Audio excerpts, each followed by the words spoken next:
Hey guys, it's me, MivicJack24 here, and today I'm going to be reacting to Everything You Need to Know About FNAF by, Fa- by Ferret? Ferret? Pretty sure I'm saying that wrong. Anyways, so I'm going to be reacting to his video with MatPat about FNAF and its lore, since considering that my main roleplay series is actually going to be based on some parts of FNAF, so I thought that I should probably upload this video to both channels, which I would actually be uploading this video to my second channel when I've actually organized all of the scripts and meetings for my roleplay. Anyways, so pretty much that. Oh, my second channel is the Cake Night, if you were wondering. Anyways, so if you are wondering, sorry, I can't speak today. Anyways, so all the copyright belongs to Fudifa Ferret. I'm pretty sure I'm saying that correctly or incorrectly. Correct me in the comments. And anyways, as all the copyright belongs to him and to MatPat, and the overall FNAF genre copyright belongs to Scott Coffin.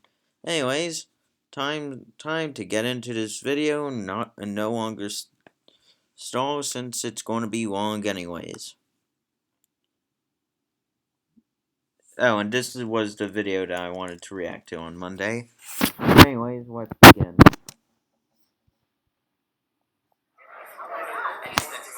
Ryder, do you know why I called you here? No, Matt Pat of the YouTube channels Game Theory, Film Theory, Food Theory, and GT Live. I only heard of two of these, and that is Game Theory and Film Theory. Wait, he does Game Theory live? Actually sounds quite good. Wait, hold on, he's got a Food Theory channel?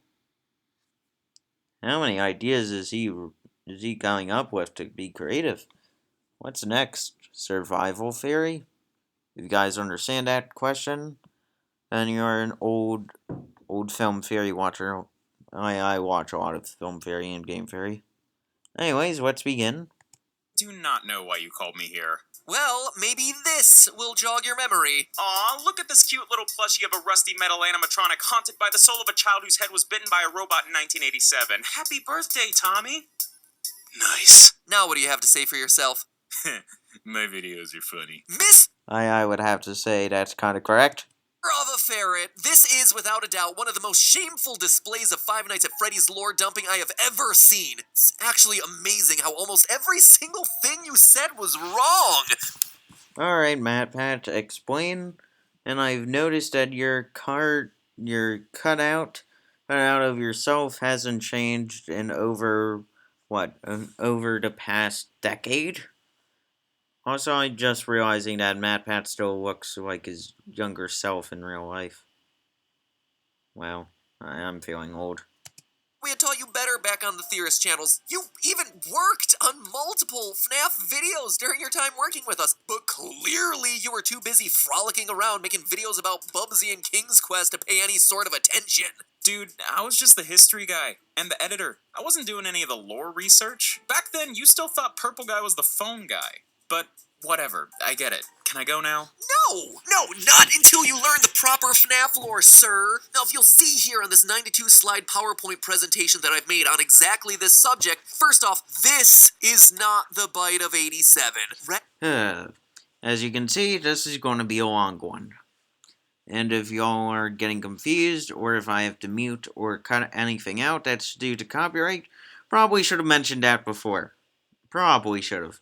Anyways, let's continue on, as I'm just trying to sort of not stall, but pretty much explain on why, if you see any future bits of the video being cut out for any reasons, for my side, it's just due to copyright. And also, besides, I would indeed link a video in I would link the original video in the description down below for y'all. The image you chose depicts the bite of 1983, and the child in question is actually the crying child, aka... Actually, no one knows. Didn't didn't you recently figure out the crying child's name? Or at least close to what the crying child's name should be? Like, I'm pretty sure you did, Matt, but I could be wrong about that. Once again, correct me in the comments. The aka the younger brother of Michael Afton. Now, Michael Afton is very important. Help You play me. as him. Hello, Internet. Welcome to my channel, Photo of a Ferret, where, yes, Oh, photo for ferret. Got it. a few months back, I made a video about FNAF where I got a lot of the lore wrong. And yeah, I knew it was all sorts of wrong. It was a quick throwaway gag, and I wasn't about to do hours and hours of research and fact-checking just to get to the punchline. Nice. But even so, I want to make things up to any of the FNAF lore buffs whose heads may have exploded at the amount of inaccuracies I managed to squeeze into 15 seconds. So I decided to call in some help from the resident FNAF expert of the whole internet, Matt Pat from Game Theory. Hello, Internet. Welcome to... Yeah, I already did that bit. Oh, well, anyway, Five Nights at Freddy's is a long series spanning more games, books, and mysteries than you can shake a stick at. So, That's true. our goal is to present you guys a complete recap of the entire core FNAF storyline, or at least as much as we can without delving into too many unconfirmed theories or things that could suddenly be totally rewritten by a new book, or a new game, or new movie, or decorative birthday party napkin with hidden text that only appears after you wipe your mouth 5 times. And FNAF is infamously frustrating when it comes to deciphering its lore, but I mean, from Matt's own experience, that's correct.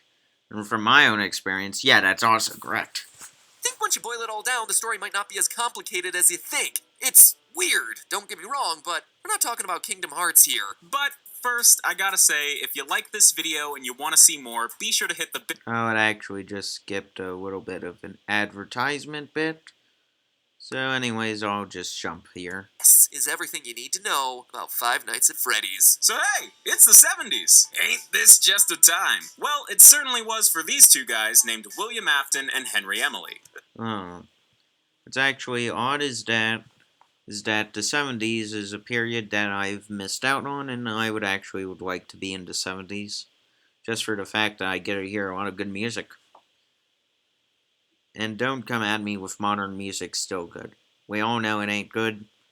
Good? Well, in my opinion, it ain't good, but let's face it, I can hardly understand it, so simpler music for me is mainly a lot harder for 70s. But still, you had many different types of new inventions in the 70s, such as different bombs, different wars, different allied ships. Really good time.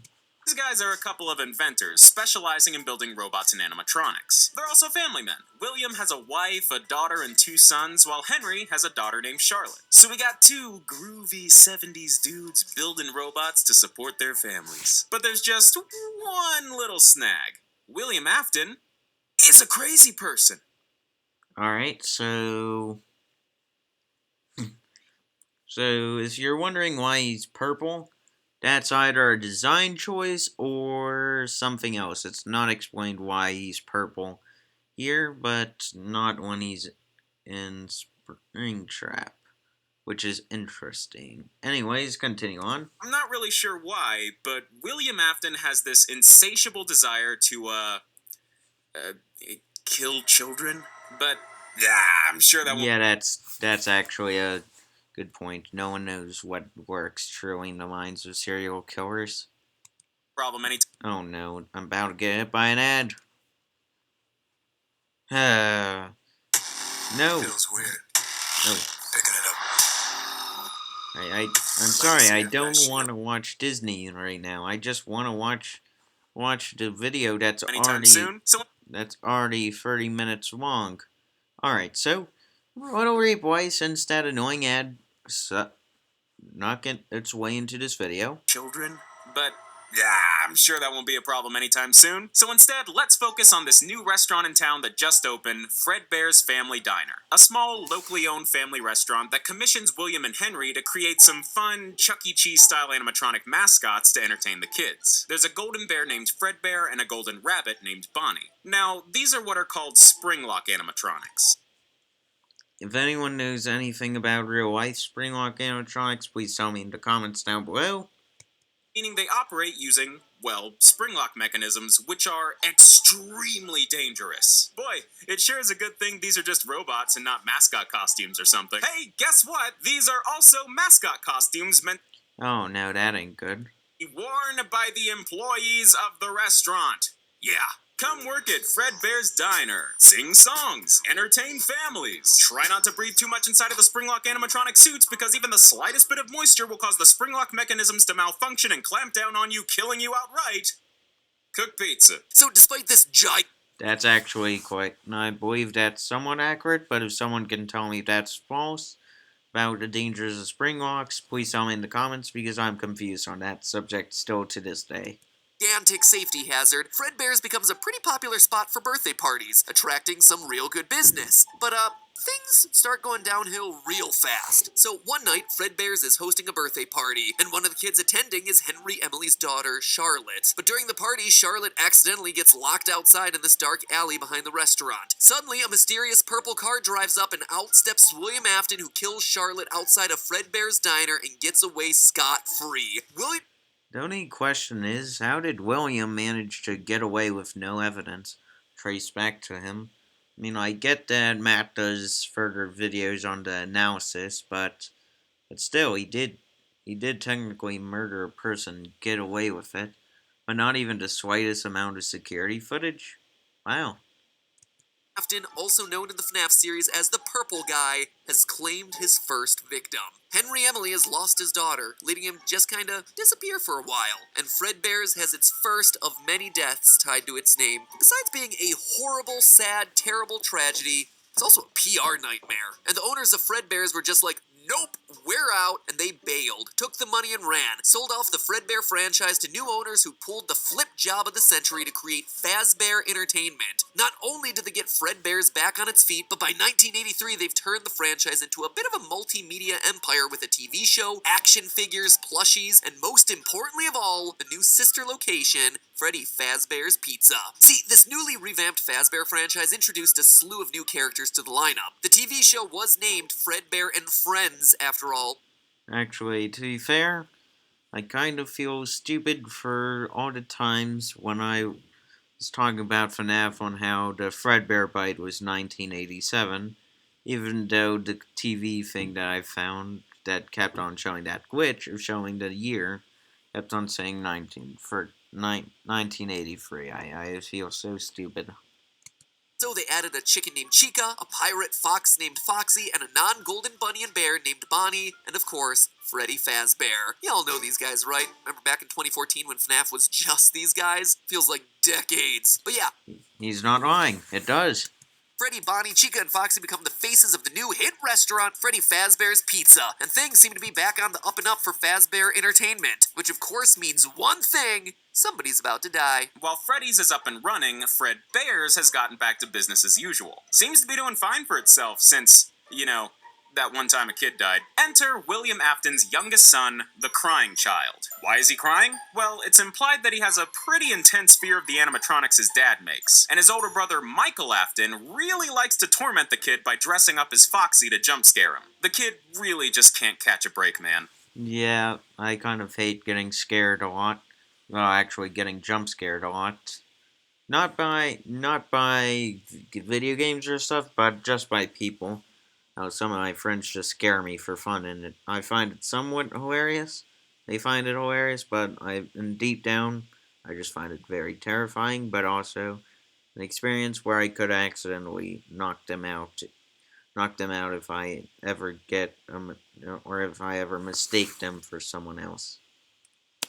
He's clearly terrified of the animatronics, but is basically forced to be around them. Which leads us to one fateful day in 1983 where the crying child is celebrating his birthday at FredBear's family diner. He's not having a great time, and his older brother decides to be a little cruel to the kid. He and his friends all crowd around the crying child wearing character masks, lift him up, and bring him to the main stage where FredBear's performing. The crying child starts, crying and freaking out. The other kids then do what dumb kids do and take things way too far, putting the crying child inside FredBear's mouth. I actually don't think that's what actually happened. What I think actually happened was that they were placing him up to his mouth, I don't believe that he actually was placed in like that. I'm pretty sure that he probably fell somewhat in. Someone can explain to me the logic on how they were able to throw him in there like that. Can someone please explain that to me, or would I have to rewatch a few hundred Game Theory episodes? Matt, I know you're the numbers guy, but I'm gonna take this one. Let's do the math here. One springlock animatronic suit with a very low tolerance for moisture, plus one horrified child crying rivers of tears equals... Was that the bite of 87? No, Markiplier, that's the bite of 83. It got me too. I'm sad now. 2015 Markiplier, that was what's known as the Bite of 83. William Afton's youngest son is munched by a Golden Freddy animatronic and dies. Ooh, it's a birthday party. Oh no, that ain't good. And also, what ain't good is that I'm about to get hit by another ad. I'm sorry, ladies and gentlemen, but the ads keep on rolling, and unfortunately for me, I don't know how to edit them out. Say that? I don't know if I can... This is a night. Not everybody wants the same thing. That's why I go with Liberty Mutual. They customize my car insurance, so I only pay for what I need. No, I'm sorry, New York person. Even though I'm somewhat near New York, I find that to be somewhat both true and stereotypical. Anyways, let's rewind a bit. Rewind time. By a Golden Freddy animatronic and dies. Ooh, it's a birthday party. Can I say that? I don't know if I can say that. I'm pretty sure you can't. In the wake of this, FAZBEAR Entertainment decides the Springlock animatronic suits are just too dangerous to keep using. No, what gave you that idea? So, our good friends Golden Freddy and Golden Bonnie are retired from FredBear's diner and sent off to the new restaurant, Freddy Fazbear's Pizza, to be stored in their safe room. And then, in walks William Afton. Now, you'd think after William Afton lost one of his kids to an animatronic he created, he would take a step back, reevaluate himself and what he's doing, and change his ways. Unfortunately for the entire FNAF 4 from here on out, William does not get that piece of advice. Nah, if anything, the death of his own kid was a source of inspiration. So, William goes to Freddy Fazbear's Pizza and is just like, hey guys, why don't we all just not go into the safe room? You know, the safe room housing the dangerous child-killing animatronics I made? Yeah, in fact, why don't we just forget the safe rooms even exist, you know? We don't need security cameras in there, no. In fact, I'm gonna go ahead and reprogram all the animatronics to not even recognize the safe room at all. Nothing suspicious going on here! And everyone And somehow that wasn't suspicious. goes along with it. I'm sure that won't lead to anything horrible. So, a few years later, around 1985, something horrible happens. 5 kids mysteriously go missing at Freddy Fazbear's Pizza, and the animatronics start oozing and smelling real rank. Turns out William Afton's been lurking around the pizzeria, using the decommissioned Spring Bonnie suit to lure kids into the safe room, kill them, and then hide their bodies inside the animatronic suits. Okay. Why? Where's the logic here? I get that you're kinda messed up, Mr. Afton, but what on earth are you hoping to accomplish by stuffing your victims into animatronics that are around dozens of people every single day? Naturally, this sparks an... Actually, I do wonder what's the logic behind that. Matt, you are on to something, and I would like to see you continue it on a separate ferry. Please, I would like to know. investigation that eventually leads to Freddy Fazbear's Pizza shutting down. So let's take a break from the robot bunnies and talk about something that's a little less scary. Clowns. Yeah. Oh no. And they had to use the picture of Pennywise doing this. The fair Bill Skarsgård is actually a very good actor. And quite honestly, doing that smile and eye stare is actually just him, not even CGI. It's kind of creepy, but to be fair, it is creepy, and clowns are somewhat creepy. Some of them could actually be very funny. See, while William Afton was going around killing kids, he still found time to develop some animatronics here and there. And when he wasn't building terrifying robot animals, he was building terrifying robot people. All of them had this creepy circus theme, like this ballerina named Ballora, this balloon boy named Balloon Boy, and most importantly, this little girl What about JJ? Or does anyone not remember her? named Circus Baby. Afton also redesigned some of the old FAZBEAR crew to fit the circus vibes as well. All that, and he still finds time for his hobbies. How does he do it? I don't know, Matt. How do you have time for your hobbies if you're always making videos for apparently your 4 channels?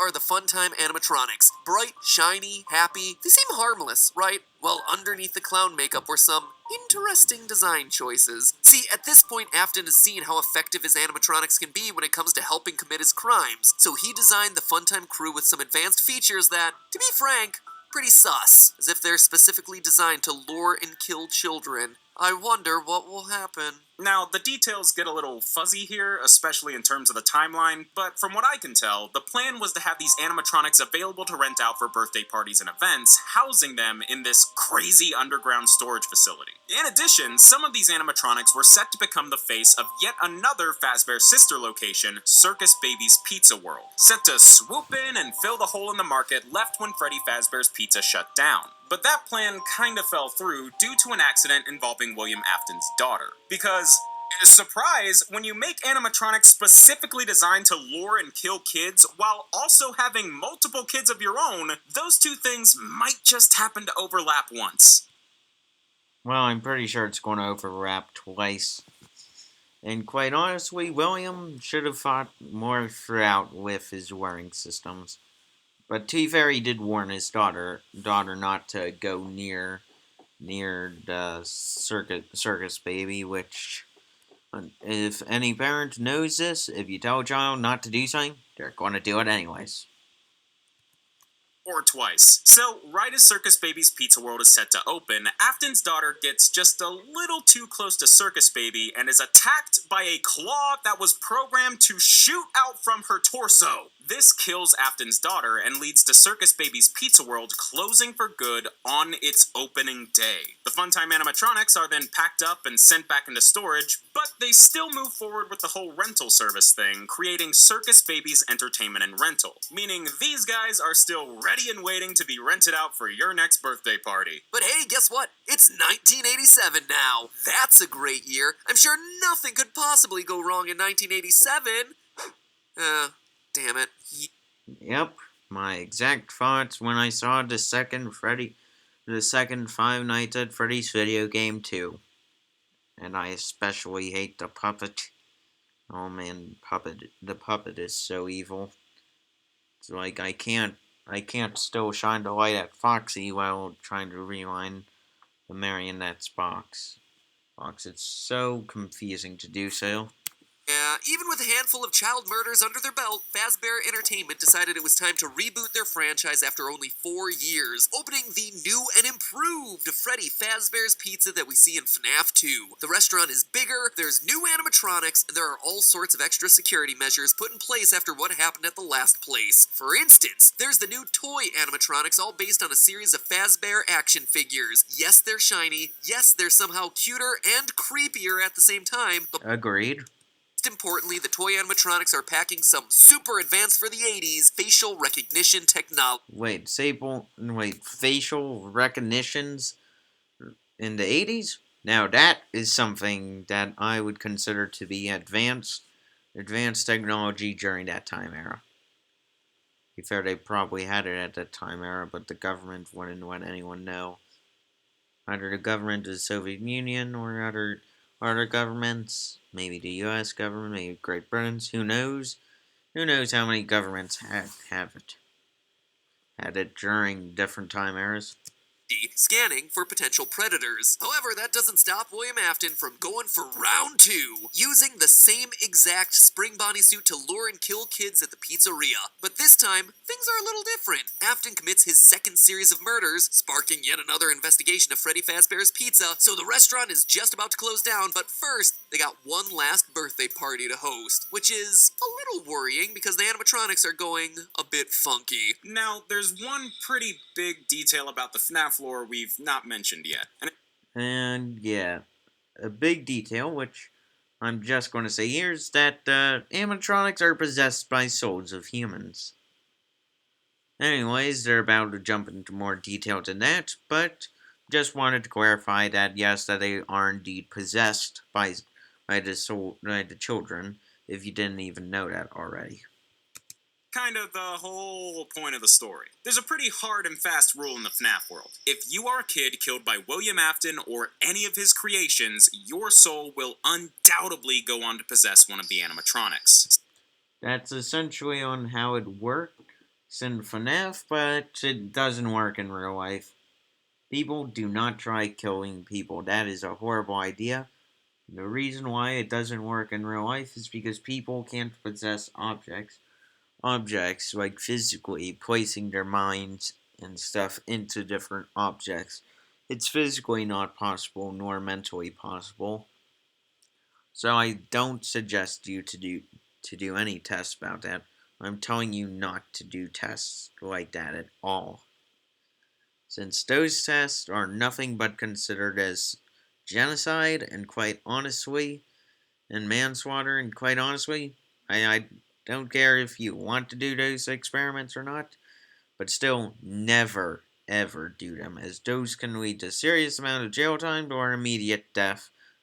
And trust me, you shouldn't even attempt killing people, as it just ain't good. Hopefully I got that cleared out of the way. It all started with Charlotte, Afton's first victim. When she was killed outside of FredBear's family diner, her soul found a new home in the diner's security animatronic, this weird, creepy puppet. Or at least, that's how it looks to be conveyed in the games. Like we've said, this series is kind of frustratingly vague when it comes to their lore, but that is what it looks like. And from that point on, the puppet was working behind the scenes, following William Afton around to pick up the pieces he left behind and do what they could to set things right. I'm about to sound a lot like Matt here. As we see in one of FNAF 2's Atari-style minigames, the puppet gives the souls of Afton's victims new life inside of the animatronic suits. So our buddies Freddy, Bonnie, Chica, and Foxy, yeah, they're haunted. Way haunted. But wait, that's only 4 animatronics. Didn't Purple Guy kill 5 kids during the missing children's incident? Well, this is where things get a little funky again, because now we're dealing with Golden Freddy's spirit. Or should I say, spirits. So, remember the bite of 1983 where the crying child got chomped by the Golden Freddy animatronic? Well, his soul is now inside of Golden Freddy. Which, yeah, makes sense. But going back to that FNAF 2 minigame depicting the missing children's incident, in the very last split second, we see a 5th kid followed by a Golden Freddy jump scare. This is Cassidy, the 5th victim of the 1985 missing children's incident and the 2nd spirit haunting the Golden Freddy animatronic. And let me tell you, Cassidy is mad at William Afton. She is out for revenge. Keep a pin in this, it's important. All this Alright, I will do that. Haunted robots, dead kids, Cassidy is mad, got it. say that the FNAF 2 toy animatronics are now most likely haunted by the souls of Afton's most recent victims. You can tell because these guys start acting way more aggressive and confrontational towards adults. They're chill around kids, but if you're a grown-up, they'll start giving you the death glare. And they're not programmed to do that. So I'ma say, haunted. They're looking for revenge against William Afton. But on the day of that last birthday party, they get a tad overexcited and attack the daytime security guard, giving them a nice... Is it clear on which animatronic did that attack on the daytime security guard? Which animatronic attacked the daytime security guard? I believe that it was Mangle or Toy Foxy that did it, but I could be wrong about that. If someone can let me know in the comments down below, please tell me so. chomp on the noggin and removing their entire frontal lobe in what became infamously known as the bite of 87. Happy birthday, Tommy! Needless to say, this gets the new and improved Freddy Fazbear's Pizza closed for good. Alright, so let's tally things up. By 1987, Fazbear Entertainment has around a dozen dead kids to their name. That's almost one dead kid for every year they've existed. You really think by now they'd decide to call it a day. But nope! These guys decided to give it one more go in 1993. They went back to that first Freddy Fazbear's Pizza location, brought back the original crew, and relaunched the pizzeria feeling just so sure about it this time. I'm pretty sure this is where the actual game starts taking place. But, surprise, people kinda sorta associate the FAZBEAR name with dead kids now, so no one comes to this new restaurant and it eventually shuts down. One rainy night, a while after the restaurant closes down and falls into disrepair, William Afton sneaks in and starts dismantling the animatronics one by one. Little does he know that those robots got ghosts in them. The souls of his victims are released and they chase Afton down. They corner him in the back room.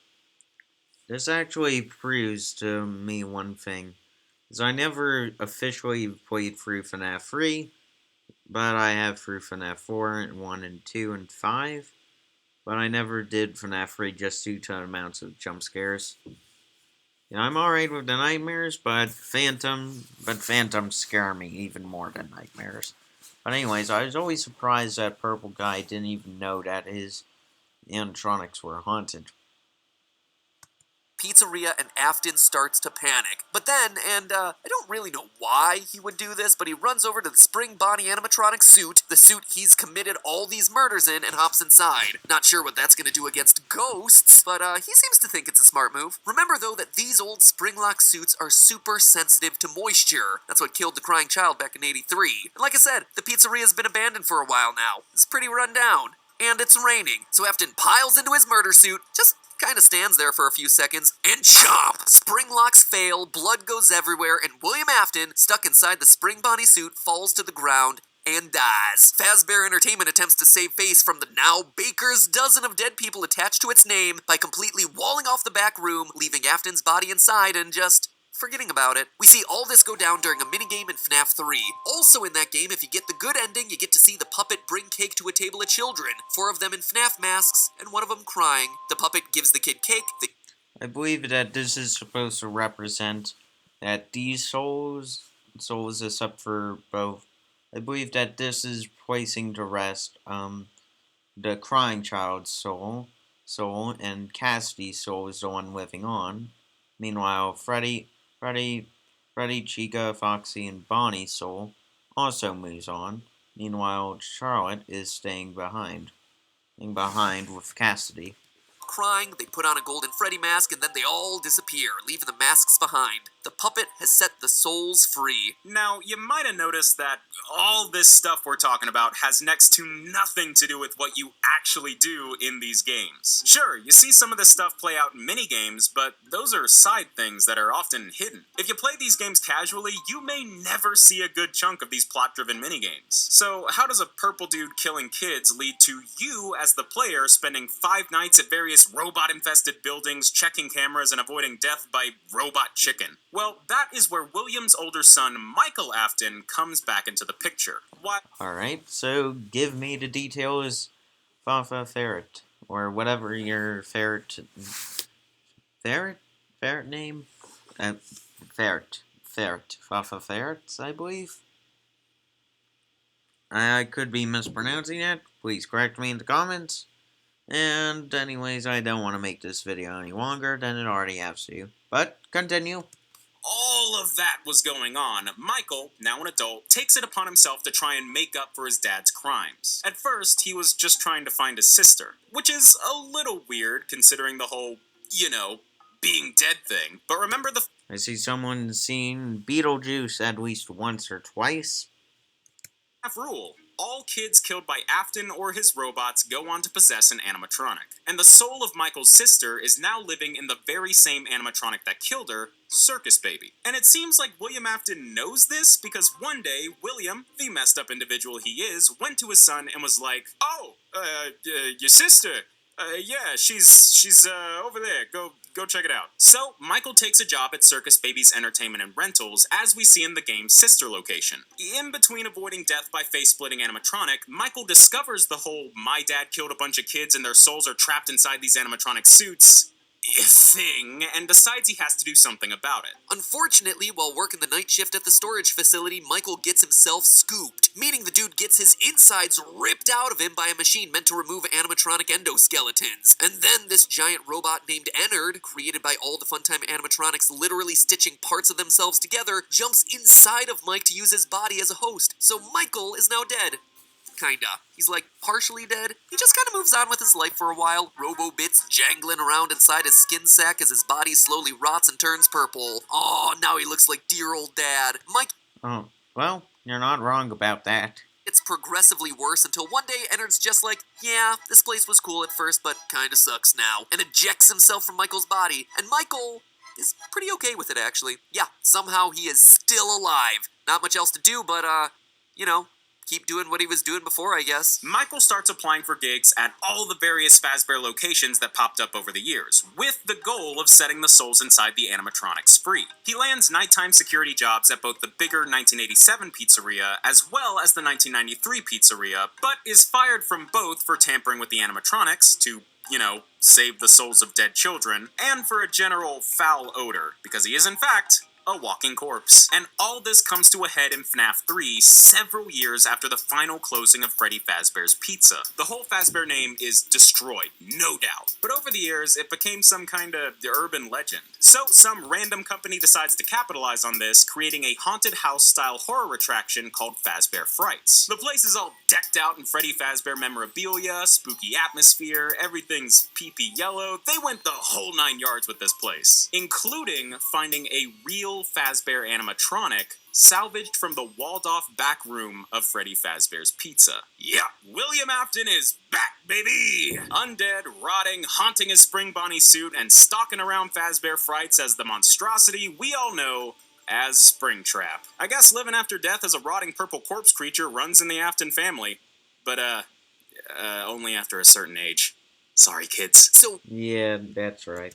William Afton has been unleashed back onto the world. This could be very bad. Luckily, FAZBEAR Frights has a nighttime security guard. That's right, it's a family reunion. Father and son back together after all these years. Except now they're both technically dead and the son sets the dad on fire. Yeah! Wasn't it technically... Didn't Henry technically do that, Matt? Or are you telling me new information? Correct me in the comments down below. I'll be happy to reply.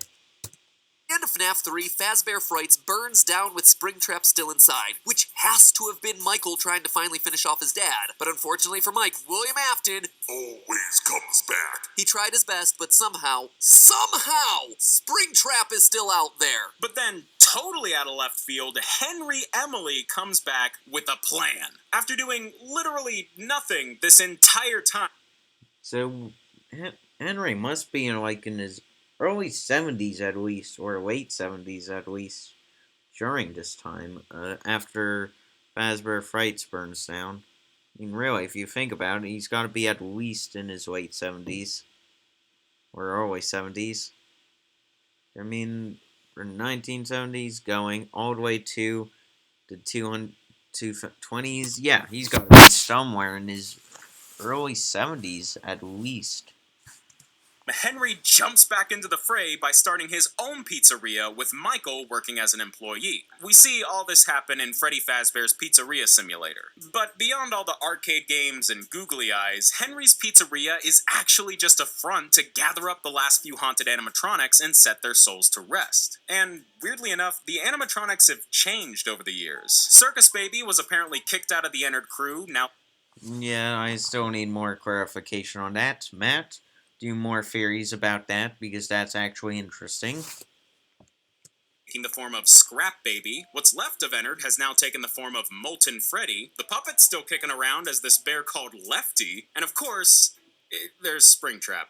Not much different about it, it's just Springtrap. Well, except for him being more scrapped, which leads to Scrap Trap.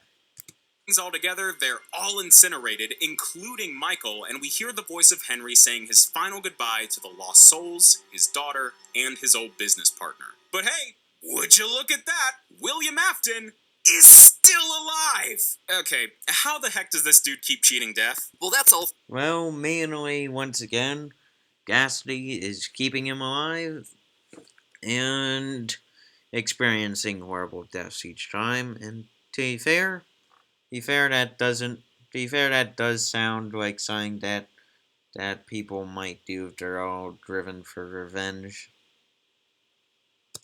to Cassidy, the vengeful spirit haunting boy Freddy alongside the crying child. She's been out for revenge ever since the 1985 missing children's incident. And when I say revenge, I mean she wants to make him suffer. Just killing him off isn't enough. And at this point, William Afton should be dead several times over. Dude got impaled from all angles and burned to death twice. So, physically, he's not really that much of a threat anymore, but Cassidy keeps him alive to torture him, forcing him to live through a never-ending barrage of animatronic horror in his mind as we see in FNAF Custom Night. But that's just half the story, because now there's two William Aftons. Oh my god, okay, follow me on this. Many years after all the tragedies of the FAZBEAR franchise occur, Scott Cawthon, technically a knockoff of Scott Cawthon, even though Scott uses the same exact pictures of him of himself for the person that makes the video game thing.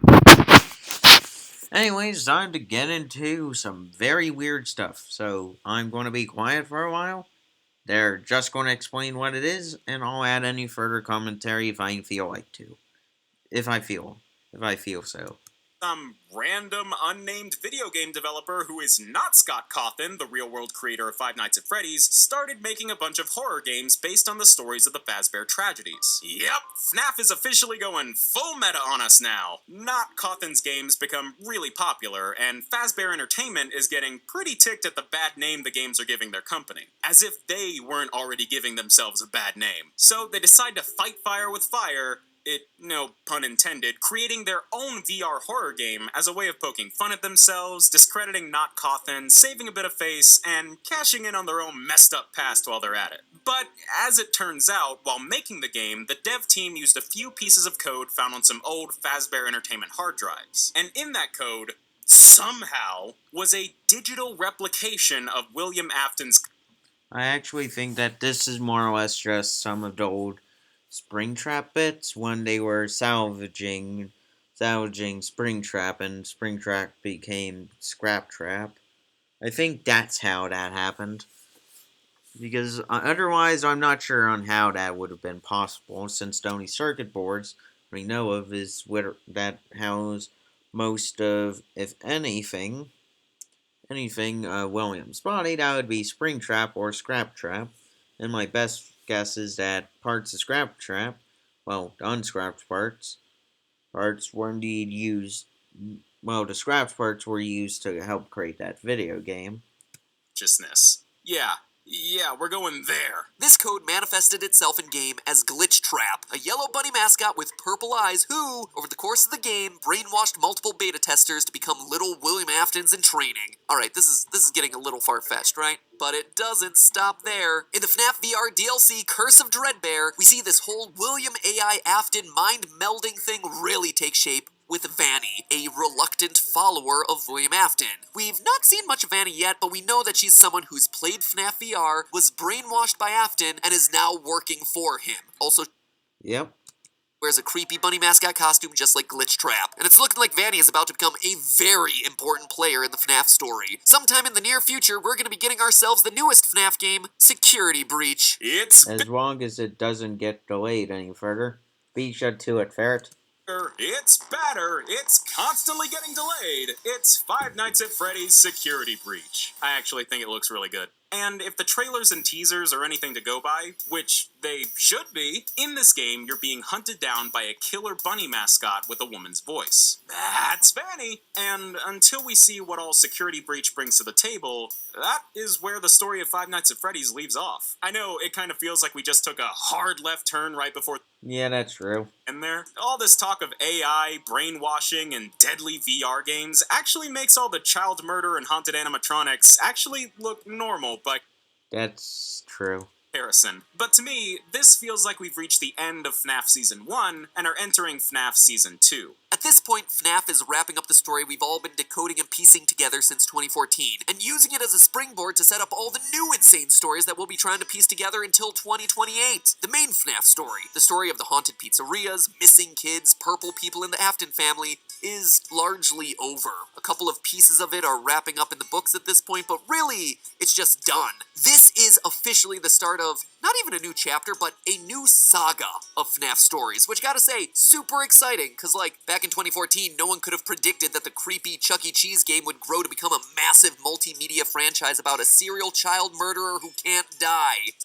Actually, back in 2014, when I heard of FNAF, I actually predicted that it would at least have another game or so, at the very least, on how successful it, on how many people were buying into it and were doing stuff.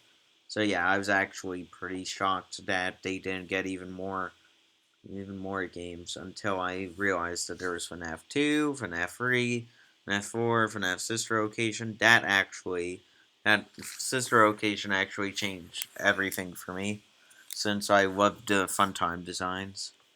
Now that FNAF is settling in on a new path, oh man, it could go anywhere, which means that I can't go anywhere. I'm stuck in it. I am stuck Don't worry, Matt, it's at least better than not being stuck in it. in this franchise until the heat death of the universe. Wish me luck. Well, Matt's gonna go and sulk in a corner for a little while, so let me just say thank you very much for watching this incredibly long video about the Five Nights at Freddy's lore. Believe it or not, there are actually a ton more intricate details and mysteries that we couldn't even fit in this video. So Yeah, that was also a part that they should do another video explaining all the FNAF theories and stuff. Which actually that's Matt's job, so pretty much link would also be in the video description to him. want to go even deeper into the lore, definitely head over to Matt's channel and check. Oh, and also, there we go. That was my reaction to everything you need to know about FNAF. And yeah.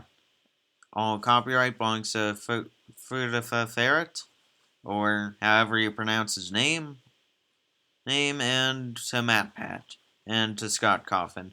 Anyways, if anything of the videos cut out, once again, it's due to copyright. I'm feeling so bad saying that. Anyways, wish me luck that I'm able to upload this before the end of the night.